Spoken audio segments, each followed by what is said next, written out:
할렐루야. 예배 자리에 오신 여러분 주님의 이름으로 환영하고 축복합니다. 함께 예배하는 우리 모든 심령 가운데 참 좋으신 주님의 크고 놀라우신 은혜와 평강이 가득 흘러 넘치기를 주님의 이름으로 간절히 소망합니다. 우리 9월 10일 날을 기점으로 해서 우리 새생명 잔치 선포식을 했고, 그 이후에 계속해서 우리 다다음 주가 이제 11월 5일이면 우리 새생명 잔치가 이제 있는 날인데요. 새생명 잔치 날은 사실 어떻게 보면 부담스럽기도 하고 또 어떻게 보면 피하고 싶은 날이기도 합니다. 먼저 믿은 우리가 주님의 복음을 미리 받은 사람으로서 우리 주님께서 우리에게 허락하여 주신 그 복음을, 참 좋은 소식을, 참 좋으신 우리 주님, 우리 하나님을 전해야 하는데, 그렇죠? 또 전하긴 하지만 또 그래도 뭔가 좀 데려와야 될 것 같은 어떤 의무감이나 또 그런 부분에서 또 잘 내가 했는데 안 오면 어떡하지, 뭐 이런 여러 가지 생각들이 우리를 또 사로잡게 하는 시간들이지 않나 하는 생각이 듭니다. 그래서 새생명 잔치 기간 가운데 계속적으로 뭐 전도에 대한 설교도 할 수 있고, 또 우리가 또 어떤 부분들에 대해서 조금 더 복음을 전하고 하는 부분들에 대해서 뭐 많이 이야기할 수도 있겠지만, 저는 이 기간들을 통해 가지고 우리의 가장 기초적이고 기본적인 믿음이 어떠한지에 대해서 우리 스스로가 한번 다시 살펴보고, 우리 신앙의 기초적인 실력들을 다시 한번 잘 다잡고 또 세워나갈 수 있는 이런 시간이 되었으면 좋겠다. 그래서 우리가 분명하게 말씀 가운데 붙들려 있으면, 우리가 분명하게 하나님의 사랑을 경험하고 또 그 사랑 안에 우리가 거하고 있으면, 참 좋은 주님이 우리 삶을 어떻게 또 인도하시고 끌고 가시는가 하는 것에 대해서 우리가 우리 삶을 통해서 이야기할 수 있다라고 한다면, 그것이 자연스럽게 전도인 것이고, 그게 자연스럽게 세상 사람들이 비로소 우리를 보고 그리스도인이라 일컬음 받게 되는, 그리스도인이라 이렇게 이야기하게 되는 역사가 일어나지 않을까 하는 생각에서 이 기간에 우리의 믿음과 신앙을 다시 한번 살펴보고, 또 믿음 안에서, 말씀 안에서, 주의 사랑 안에서 우리가 다시 한번 서나가는 시간이 되면 좋겠다, 이런 생각을 하게 됩니다. 그래서 오늘은 뭐 순종이라고 하는 주제를 가지고, 이 순종이라는 것이 무엇일까? 우리가 항상 신앙생활 하면서 순종하게 되면 굉장히 부담스럽게 느껴지기도 하고, 또 순종 해야 할 것 같긴 한데, 여전히 내 삶 가운데 이 순종이라는 단어가 부딪히는 지점들이 많이 있거든요. 그러니까 그런 부분들에 대해서 우리가 같이 한번 살펴보고, 또 이 순종의 걸음들을 어떻게 함께 내딛어 나가면 좋을까 다짐하고 결단하는 시간으로 우리 같이 함께 말씀의 자리 가운데 서 나갈 수 있으면 좋겠습니다. 그래서 오늘 순종의 길이라는 제목을 가지고 함께 말씀을 나눌 텐데요. 우리는 삶 속에서 수많은 선택을 하면서 살아갑니다. 오늘 점심에도 오늘 점심 뭐 먹을까? 뭐 이런 여러분 막 고민하셨죠? 그리고 오늘 또 집에 갈 때는 어떻게 갈까? 걸어갈까? 버스 타고 갈까? 지하철 타고 갈까? 여러 가지 또 우리 선택을 하면서 또 집으로 향하게 되겠죠. 또 예배 자리에 나오기까지 오늘 예배 갈까 말까? 뭐 이런 고민도 하시면서 이렇게 오신 분들도 계셨을 것 같습니다. 간단한 선택들도 있겠지만, 또 크게는 막 고등학교 때 문과 갈까 이과 갈까 뭐 이런 선택들, 또 대학은 어디로 갈까, 뭐 대학 졸업하고 나면 취업은 어디로 할까, 이 남자 만나볼까, 이 여자 만나볼까 말까, 뭐 이런 중차대한 그런 결정들도 우리가 이렇게 또 하게 되는 것 같습니다. 그리고 이런 수많은 선택들이 모여서 쌓여서 우리의 인생을 결정하게 되죠. 때때로 우리는 이런 경험을 하게 됩니다. 어떤 경험이냐? 사소한 선택이 우리가 했던, 별로 그냥 한번 해볼까 했던 그런 사소한 선택으로 우리의 인생이 완전하게 바뀌게 되는 그런 경험 말이죠. 저에게도 그런 경험이 있었습니다. 목회자 가정에서 자라고, 또 뭐 모태신앙이었겠죠, 당연히. 그래서 뭐 교회가 집이고 집이 교회이고 뭐 이런 삶을 살아가다가 사춘기가 되어가지고 저도 이제 근본적인 질문이 들지 않았겠습니까? 내가 왜 교회를 다녀야 하는가? 왜 우리 집은 교회인가? 뭐 나는 왜 내 이름으로 불리지 않고 누구 목사님의 아들로 이렇게 불려야 하는가, 뭐 이런 여러 가지 질문들을 가지고 나는 왜 하나님을 난 믿나, 뭐 이런 질문들부터 해가지고 다양한 질문들을 하면서 사춘기 시절 보내다가 고등학교 1학년에서 2학년으로 올라가는 그 겨울방학 시기에 이제 저희 학교에서 선교를 간다고 하는 겁니다. 필리핀 선교를 간다고 이렇게 하는데 사실 뭐 저는 갈 생각이 없었어요. 그런데 이제 이끌어 가시는 선생님께서 제가 이제 영어 쪽에 관심이 좀 있어가지고 그걸 아시고 필리핀이 영어권 국가니까 한번 가가지고 영어도 이렇게 한번 해보고 네 얼마나 잘하는지 한번 보자 막 이러면서 이렇게 막 저를 이렇게 꼬셨단 말이에요. 그래서 그러면 뭐 가서 한번 해볼까 뭐 하는 마음으로 그럼 갈게요 이렇게 해가지고 이제 가게 되었습니다. 그래서 뭐 갑자기 뭐 연습도 막 하고 뭐 필리핀어가 뭐 따갈로그어라고 하는데 뭐 그걸로 이렇게 막 찬양도 막 연습하고 하는데 내가 이거 왜 해야 되나 막 이런 생각도 했지만 어쨌든지 시간이 되어가지고 이제 거기에서 갔는데 거기에서 제가 인격적인 예수님을 만나게 된 거죠. 그 전까지는 예수님이 엄마의 하나님, 아빠의 하나님, 엄마의 예수님, 아빠의 예수님이었는데 거기에서 제가 이제 인격적인 예수님을 만나게 되고 그리고 이제 비로소 그 예수님이 나의 예수님, 그 하나님이 나의 하나님이 되었다 하는 그런 경험을 제가 해보게 되었습니다. 그때 제가 필리핀 선교를 가지 않았다라고 한다면 과연 저는 이 자리에 있을까라고 되돌이켜서 생각해 보면 잘 모르겠어요. 없을 수도 있었을 것 같다 이런 생각이 들기도 합니다. 그 작은 선택을 통해서 제가 이렇게 여전히 이 길에 서 있게 된 것이죠. 아주 작은 순간의 선택이 인생을 바꾼 것입니다. 이렇게 우리는 매 순간 선택을 하면서 살아가고 또 그 선택을 통해서 우리의 길을 찾아갑니다. 그런 점에서 이 선택이라고 하는 것은 굉장히 중요하고 우리 인생에 있어서 반드시 거쳐야 하는 어떠한 과정 가운데 있는 것이다 라고 이렇게 이야기할 수 있을 것 같습니다.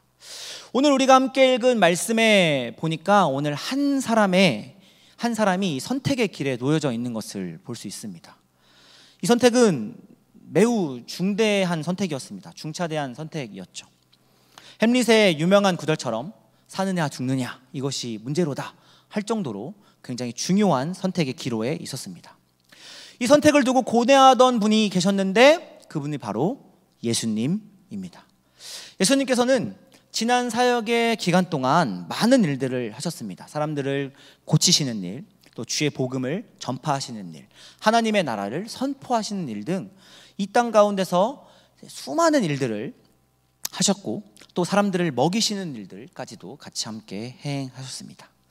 그리고 이 모든 일들을 통해서 하나님의 통치가 이 땅 가운데 시작되었다라고 하는 것을 그분의 삶을 통하여서 말씀해 주셨죠. 그러나 이러한 일들이 최종적으로 완성되기 위해서는 이 하나님의 통치가 비로소 이 땅 가운데 실현되고 완성되기 위해서는 당신이 지셔야 될 십자가가 있다라고 하는 것을 우리 주님께서는 알고 계셨습니다. 그 길을 가야만 했던 겁니다. 사람들과 하나님의 단절된 관계를 온전히 회복시키는 그 일, 십자가의 희생, 이것이 반드시 있어야 한다라고 하는 것을, 그리고 당신이 그 길을 걸어가야 한다는 것을 우리 주님께서는 알고 계셨다 하는 것이죠. 예수님은 자신이 죽어야 한다는 사실을 아셨습니다. 그리고 좀 더 나아가서 그것이 하나님이 원하시는 길이요, 하나님이 예수님의 인생 가운데 뜻하신 길이었다라고 하는 것을 알고 계셨고, 그분이 그것을 위해서 이 땅에 오셨다라고 하는 것을 본인 스스로도 그렇게 고백하셨죠. 그러나 우리 모두가 그런 것처럼 예수님의 마음에도 역시나 두려움이 있었습니다. 무엇보다도 그 예수님의 두려움, 그것에 대해서 묵상해보고 생각해보면 이런 두려움이 십자가에 못 박히는 아픔보다 훨씬 더 크지 않았을까라고 한번 생각해 보게 되는데요, 그것은 바로 십자가에서 하나님께 버림받을 것에 대한 두려움이었습니다. 예수님께서는 온전히 하나님과 연합되어 있으셨던 분이셨습니다. 예수님께서는 완전히 하나님과 일치되어 있는 원래 근본 하나님의 본체이셨던 분이셨기에 완전한 하나님이셨던 것이죠. 그런 예수님께서 십자가에 달려 돌아가시면서 하나님과 분리되어야 했습니다. 하나님과 단절을 경험해야 했던 것이죠. 하나님이 자신을 외면하셔야 하는 것을 바라보고 있어야 하는 것, 그 두려움, 이것이 예수님께서 한 번도 경험해 보지 못하셨던 아픔이시지 않았을까, 그 두려움이 가장 큰 두려움이지 않았을까 하는 생각을 해보게 됩니다. 그때 그 심정이 오늘 우리가 함께 읽은 말씀 가운데 분명하게 드러나 있는데요. 우리 본문 말씀을 다시 한번 같이 읽어보겠습니다. 시작. 지금 내 마음이 괴로우니 무슨 말을 하리요. 아버지여, 나를 구원하여 이 때를 면하게 하여 주옵소서. 그러나 내가 이를 위하여 이 때에 왔나이다. 아멘. 십자가 앞에서 우리 주님은 괴로워하셨습니다. 십자가 앞에서 우리 주님은 두려워하셨습니다. 십자가 앞에서 예수님은 당신이 가야 하는 그 길임을 알고 있었음에도 불구하고 그 십자가를 내려놓고 싶으셨습니다. 그러나 예수님은 그럼에도 불구하고 이것을 수용하셨습니다. 그러나 내가 이를 위하여 이때에 왔나이다. 예수님은 이 복잡한 마음과 고통 속에서 용기를 내어서 하나님께 고백하였습니다. 주님, 내가 이 길을 너무너무 괴롭습니다. 피할 수만 있다면 피하고도 싶습니다. 그런데 내가 이를 위하여 이때에 왔습니다. 이렇게 고백했던 것이죠. 사랑하는 여러분, 순종이라는 것은 무엇일까요? 바로 용기를 내어서 결단에 나아가는 것을 의미합니다. 용기를 낸다는 것이 무엇일까요? 바로 마음을 조금 더 두는 겁니다. 여러분, 어린 시절에 위인전 많이 읽어보셨을 텐데 그 위인전 중에 광개토 대왕 위인전 혹시 여러분 읽어보셨을지 모르겠습니다. 그 내용에 보면은 오래전부터 이렇게 내려오던 설화가 하나 있는데, 어린 시절 광개토 대왕이 어린이였던 시절에 이제 숲에서 호랑이랑 마주쳤대요. 광개토 대왕이.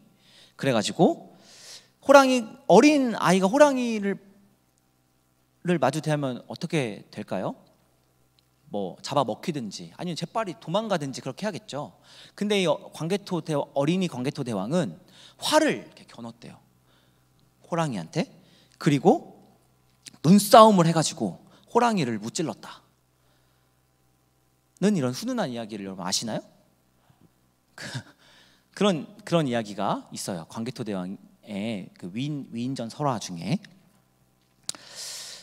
그래서 이런 걸 읽다 보면 우리가 어떤 생각이 드냐면, 우리도 이렇게 용기를 갖는 위인이 되자, 뭐 이런 어떤 하나의 가치가 도출될 수도 있겠지만, 근데 여러분, 이렇게 길에서 호랑이를 만나서 어느 누가 눈싸움을 할 수 있겠습니까? 그죠? 에버랜드 가서 이렇게 사파리 차에 타고 있는 거 아닌 이상, 그죠? 우리 호랑이를 이렇게 마주 대하면서 이렇게 눈을 쳐다보고 막 할 수 없다는 거죠. 눈싸움을 한다면 우리는 쳐다보기도 전에 아마 호랑이에게 뺨을 맞을 거예요. 그죠? 용기는 이걸 읽다 보면 용기는 이런 비범한 사람들에게만 있는 것처럼 읽혀지기도 해요. 그리고 용기는 이렇게 비범한 사람들이 영웅적으로 갖는 것이다 라는 생각이 우리 안에 들기도 합니다.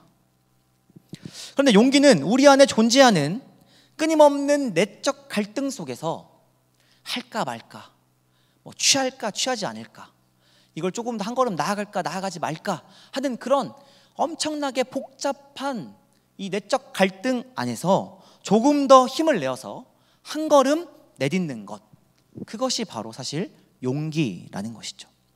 내 안에 두려움이 가득하지만 그 두려움을 조금 넘어서 보는 것, 내 안에 걱정이 가득하지만 그 걱정을 조금 더 이겨내고 내 안에 있는 열등감을 조금 더 이겨내고 내 안의 연약함을 조금 더 이겨내는 것, 이것이 바로 용기라고 하는 것이죠. 여러분, 이 용기를 가지고 말씀 앞에 서는 것, 이 용기를 가지고 말씀 앞에 순종하는 것, 이것이 바로 순종입니다. 여러분, 베드로의 이야기에서 우리는 용기가 이런 것이다 라는 것을 같이 한번 생각해 볼 수 있는데요, 마태복음 14장 말씀에 보면 예수님께서 이제 기도하시고 어디론가 떠나게 됩니다. 제자들이 예수님을 따라간다 이렇게 하면서 이제 배를 타고 갈릴리 호수를 건너가고 있는데 한밤중이었습니다. 이제 그 제자들이 탄 배가 풍랑을 만나게 됩니다. 근데 그때 마침 이 풍랑 가운데 두려워 떨고 있는 제자들에게 예수님께서 무리를 걸어 오십니다. 그리고 이 풍랑을 잔잔케 하셨습니다. 제자들은 예수님께서 걸어오시는 것을 보면서 유령이다 막 이렇게 생각했어요. 예수님께서는 나야 두려워하지 마 이렇게 말씀하시면서 그 풍랑을 잔잔케 해 주셨죠.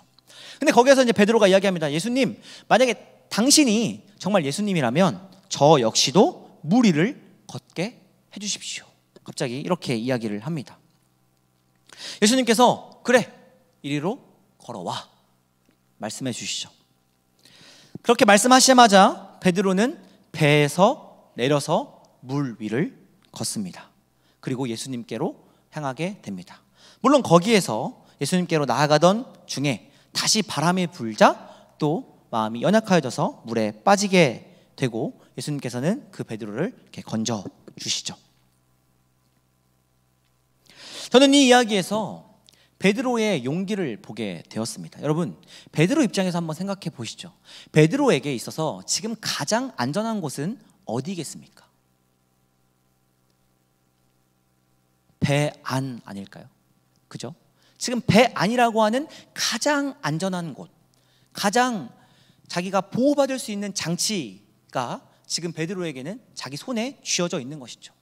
그런데 굳이 예수님도 다가오고 계시고, 그죠? 굳이 기다렸으면 예수님이 아마 걸어 나와 오셨을 거예요. 배까지 오셨을 거예요. 그런데 자기가 가장 안전하다고 여길 수 있는 그 배에서 한 걸음 내딛어서 그 물 위를 향하는 그 행동, 그것이 바로 용기이지 않을까. 기꺼이 배를 버리고 한 걸음 한 걸음 예수님을 향해 나아가는 그 발걸음. 비록 가는 길에 실패하기도 했습니다. 가는 길에 마음이 두려워서 물에 빠지기도 하였습니다. 그러나 결국 그는 예수님께 붙들림 받게 되었던 것이죠. 말씀을 바라보고 또 예수님을 바라보고 삶의 방향을 틀어서 한 걸음 한 걸음 내딛는 것, 그것이 바로 용기이고 또 그것이 바로 순종이라고 하는 것입니다. 예수님도 그런 용기와 순종을 보여주셨습니다. 두렵고 떨림이 여전했지만, 피할 수 있으면 끝까지 피하고 싶었지만, 그저 삶의 한 걸음을 하나님이 원하시는 대로 트셨습니다. 그리고 그 걸음을 통해서 온 인류를 구원하셨습니다. 사랑하는 여러분, 오늘 우리도 이 순종의 걸음을 내딛을 수 있으면 좋겠습니다. 우리 삶의 자리에서 그 두려움을 조금만 넘어서서 우리 안에 우리를 억누르고 있는 그 약간의 그 어려움을 조금만 넘어서서 순종의 삶을 함께 살아낼 수 있으면 참 좋겠습니다. 나는 내 인생을 이렇게 헌신할 거야. 나는 내 인생 하나님 앞에 이렇게 바칠 거야. 이렇게 거창하게 거대하게 이야기하지 않더라도 오늘 내가 선택하는 그 순간에 조금 더 주님을 바라보고 내가 하는 선택에 있어서 어떤 것이 우리 주님이 조금 더 기뻐하는 것일까? 우리 하나님께서 어떤 내 선택을 조금 더 기뻐 받으실까 고민하면서 용기를 가지고 한 걸음 내딛는 것이 바로 오늘 우리의 삶을 하나님이 원하시는 바른 길로 인도하게 될 것입니다. 예를 들면 이런 겁니다. 하나님, 저는 비전이 이런 겁니다. 이런 삶을 살겠습니다. 내가 세상을 이렇게 바꿔 나가겠습니다. 이런 것도 너무너무 중요하겠지만, 오늘의 삶 가운데서 너무너무 귀찮고 피곤하고 힘들지만 그래도 말씀 묵상 한번 하는 것, 힘들고 어려워도 예배의 자리가 있다면 그 예배의 자리에 우리가 한번 조금 더 나와 오는 것, 그리고 자기 전에 그래도 오늘 하루를 되돌아보면서 하나님께서 오늘 나에게 허락하여 주신 그 은혜와 또 사랑에 감사하면서 또 하나님 앞에 기도하며 나아가는 일들입니다. 이 작은 발걸음들을 통하여서 하나님께서는 우리에게 하나님의 뜻을 밝히 비춰 주실 겁니다. 그리고 그 발걸음들을 통하여서 우리는 조금 더 예수님을 닮아가게 될 것입니다. 우리 삶 가운데 우리를 막아서는 두려움이 있습니까? 우리 삶 가운데 우리를 막아서는 우리의 어떤 낮은 마음들이 있습니까? 우리 삶 가운데 우리가 주님을 향하게 하기에 우리를 막아서게 하는 어떠한 어려움들이 있습니까? 주님 앞에 내어놓고 주님이 주시는 그 용기를 내어서 한 걸음만, 한 발자국만 주님 앞에 조금 더 내디디며 나아가 더욱더 주님 닮아가는 저와 여러분 될 수 있기를 주님의 이름으로 간절히 소망합니다. 시간 우리 같이 함께 찬양하고 또 말씀의 기도의 자리로 나가겠습니다.